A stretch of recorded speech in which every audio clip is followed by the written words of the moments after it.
حصہ دوم۔ حضرت ہود علیہ السلام نے اللہ تعالیٰ سے کیا دعا مانگی؟ اللہ تعالیٰ نے قوم عاد پر کس قسم کا عذاب نازل کیا؟ عذاب کتنے دن کی مدت پہ مشتمل تھا؟ نبی صلی اللہ علیہ وآلہ وسلم آندھی اور بارش آنے پر کیا دعا مانگتے تھے؟ قرآن اور حدیث کی روشنی میں جاننے کے لیے برائے مہربانی ویڈیو مکمل دیکھیے۔ بسم اللہ الرحمن الرحیم۔ السلام علیکم ورحمۃ اللہ وبرکاتہ۔ حضرت ہود علیہ السلام نے اپنی قوم کو سمجھانے کی بھرپور کوشش کی اور انہیں بتایا کہ اے میری قوم، اللہ تعالیٰ کے سوا تمہارا کوئی حقیقی معبود نہیں۔ میں اللہ تعالیٰ کی طرف سے تمہاری خیر خواہی کے لیے نبی بنا کر بھیجا گیا ہوں۔ مجھے تم سے کوئی دنیاوی لالچ نہیں، میں تو صرف اللہ عز و جل کی رضا کا طلبگار ہوں۔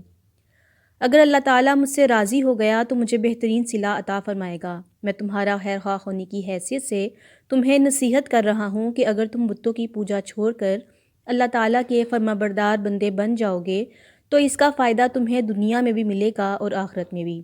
فرمان الہی ہے۔ ترجمہ۔ ہود علیہ السلام نے کہا، اے میری قوم، میں بے وقوف نہیں ہوں بلکہ میں تو تمام جہانوں کے پروردگار کا بھیجا ہوا پیغمبر ہوں۔ میں تو تمہیں اپنے پروردگار کے پیغامات پہنچاتا ہوں اور میں تمہارا امانت دار خیر خواہ ہوں۔ اور کیا تم اس بات پر تعجب کرتے ہو کہ تمہارے رب کی طرف سے تمہارے پاس تم ہی میں سے ایک آدمی پر وحی نازل ہوئی ہے تاکہ وہ تمہیں ڈرائے؟ اور وہ حالت بھی یاد کرو کہ جب اللہ تعالیٰ نے تم کو قوم نوح کے بعد جانشین بنایا اور دوسروں کے مقابلے میں تمہیں زیادہ قوت و جسامت عطا فرمائی۔ اس لیے اللہ کی نعمتوں کو یاد رکھتے ہوئے اس کا شکر ادا کرو تاکہ تم کامیاب ہو جاؤ۔ سورہ الاعراف آیات 67 تا 69۔ انسانی تاریخ کا مطالعہ کرنے سے پتہ چلتا ہے کہ جب کسی بھی معاشرے میں ظلم و زیادتی، سرکشی، فتنہ و فساد، قتل و غارت، کفر و شرک اور دیگر برائیاں پھیل جاتی ہیں تو اس کی وجہ یہ ہے کہ لوگ شکر گزاری کی بجائے ناشکری کی راہ اختیار کرتے ہیں۔ پھر ایسے معاشرے عذاب الہی کا شکار ہو جاتے ہیں۔ لیکن اگر یہی قومیں اپنے گناہوں سے باز آ جائیں اور اللہ تعالیٰ کے حضور گر گرا کر توبہ استغفار کریں اور اللہ تعالیٰ کے شکر گزار بندے بن جائیں تو نہ صرف اللہ تعالیٰ ان کو دی ہوئی نعمتوں میں اضافہ فرماتے ہیں بلکہ انہیں لمبے عرصے تک ان نعمتوں سے فائدہ اٹھانے کا موقع بھی دیتے ہیں۔ جیسا کہ حضرت ہود علیہ السلام نے دنیا و آخرت کا فائدہ بتاتے ہوئے انہیں اپنے گناہوں پر شرمندہ ہونے اور توبہ استغفار کی تلقین کی تاکہ اللہ رب العزت راضی ہو کر ان پر اپنی مزید نعمتوں کی بارش فرما دیں۔ فرمان الہی ہے۔ ترجمہ۔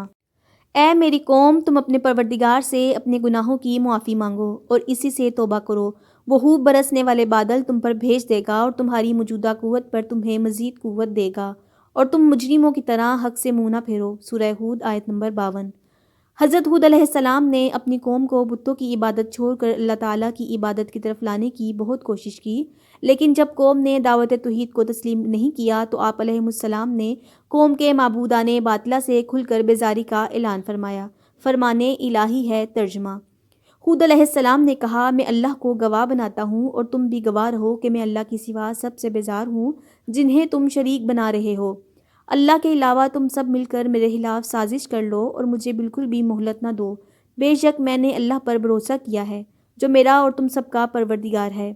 زمین پر چلنے والا کوئی بھی جاندار ایسا نہیں مگر سب کی پیشانی وہی تھامے ہوئے ہے۔ یقیناً میرا رب بالکل صحیح راہ پر ہے۔ سورہ ہود آیات نمبر 54 تا 56۔ حضرت ہود علیہ السلام نے اپنی قوم کو سمجھایا کہ اپنے رب کا یہ احسان نہ بھولو کہ اس نے تمہیں قوم نوح کا جانشین بنایا اور تمہیں بہت سی دنیاوی نعمتوں سے نوازا، لہٰذا تم اللہ تعالیٰ کی نافرمانی سے باز آ جاؤ اور میری دعوت توحید قبول کر لو۔ قوم کے سرداروں اور قوم عاد نے برہم ہو کر کہا کہ اچھا، اگر تم اپنی دعوت میں اتنے ہی سچے ہو تو ہمارے لیے اللہ تعالیٰ سے عذاب طلب کر لو۔ قوم نے جب عذاب کا مطالبہ کر دیا تو آپ علیہ السلام نے افسوس کا اظہار کرتے ہوئے فرمایا کہ اب تم عذاب الہی کا انتظار کرو۔ فرمان الہی ہے۔ ترجمہ۔ قوم عاد نے کہا، کیا تم ہمارے پاس آئے ہو کہ ہم صرف اکیلے اللہ ہی کی عبادت کریں اور ہمارے باپ دادا جن کی عبادت کرتے تھے ان کو چھوڑ دیں؟ لہٰذا اگر تم سچے نبی ہو تو جس عذاب سے ہمیں ڈراتے ہو وہ لے آؤ۔ سورہ الاعراف آیت نمبر 70۔ قوم عاد نے کہا، اے ہود، کیا تم ہمارے پاس اس لیے آئے ہو کہ ہمیں ہمارے معبودوں کی عبادت سے پھیر دو؟ اگر تم واقعی سچے نبی ہو تو وہ عذاب لے آؤ جس سے ہمیں ڈرا رہے ہو۔ سورہ الاحقاف آیت نمبر 22۔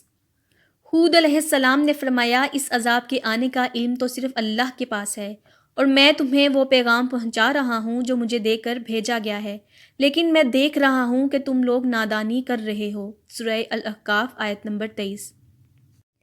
ہود علیہ السلام نے کہا، اب اللہ کی طرف سے اس کا عذاب اور غضب تمہارے لیے مقرر ہو چکا ہے۔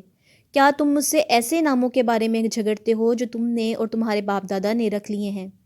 ان بتوں کے معبود ہونے کی اللہ نے کوئی دلیل نازل نہیں فرمائی ہے، تو پھر اب تم بھی عذاب کا انتظار کرو، بے شک میں بھی تمہارے ساتھ تم پر عذاب آنے کا انتظار کرتا ہوں۔ سورہ الاعراف آیت نمبر 71۔ جب حضرت ہود علیہ السلام نے اپنی قوم کو ہر اعتبار سے سمجھانے کی کوشش کی، لیکن قوم نے بات کو سمجھنے کی بجائے آپ علیہ السلام کو جھٹلایا، تو آپ علیہ السلام نے اللہ تعالیٰ سے مدد کی درخواست کی۔ فرمان الہی ہے۔ ترجمہ۔ قوم عاد نے بھی رسولوں کو جھٹلایا جب ان کے بھائی ہود علیہ السلام نے ان سے کہا، تمہیں اللہ کے عذاب کا خوف نہیں ہے؟ سورہ شورى آیات 123 تا 124۔ ہود علیہ السلام نے دعا مانگی، اے میرے رب، ان لوگوں کے جھٹلانے پر آپ میری مدد فرمائیے۔ اللہ تعالیٰ نے فرمایا، بہت جلد یہ لوگ اپنے کیے پر پچھتائیں گے۔ سورہ المؤمنون آیات 39 تا 40۔ جب حضرت ہود علیہ السلام نے اپنی قوم کے خلاف مدد کی درخواست کی تو اللہ تعالیٰ نے فوراً آپ علیہ السلام کی درخواست قبول فرما لی اور قوم عاد پر سخت ترین عذاب ہولناک آندھی کی صورت میں نازل فرمایا، جس سے آپ علیہ السلام کی قوم کے تمام نافرمان لوگ ہلاک ہو گئے۔ صرف مومن اللہ تعالیٰ کی رحمت سے عذاب الہی سے محفوظ رہے۔ فرمان الہی ہے۔ ترجمہ۔ قوم عاد نے بھی حق کو جھٹلایا، دیکھ لو پس کیسا تھا میرا عذاب اور میری ڈرانے والی باتیں۔ بلا شبہ ہم نے ان پر ایک نحوست کے دن تیز و تند مسلسل چلنے والی ہوا بھیج دی جو لوگوں کو اٹھا اٹھا کر ایسے پھینک رہی تھی جیسے وہ جڑ سے اکھڑے ہوئے کھجور کے تنے ہوں۔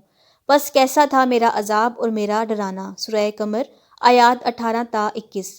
قرآن مجید میں اللہ تعالیٰ نے آپ صلی اللہ علیہ وآلہ وسلم کو مخاطب کرتے ہوئے فرمایا، اور قوم عاد سخت تند و تیز آندھی سے ہلاک کر دی گئی۔ اللہ تعالیٰ نے اسے یعنی آندھی کو ان پر 7 راتیں اور 8 دن تک مسلسل مسلط کیے رکھا۔ آپ صلی اللہ علیہ وآلہ وسلم وہاں ہوتے تو دیکھ لیتے کہ وہاں لوگ یوں چت گرے پڑے تھے جیسے وہ کھجور کے کھوکھلے تنے ہوں۔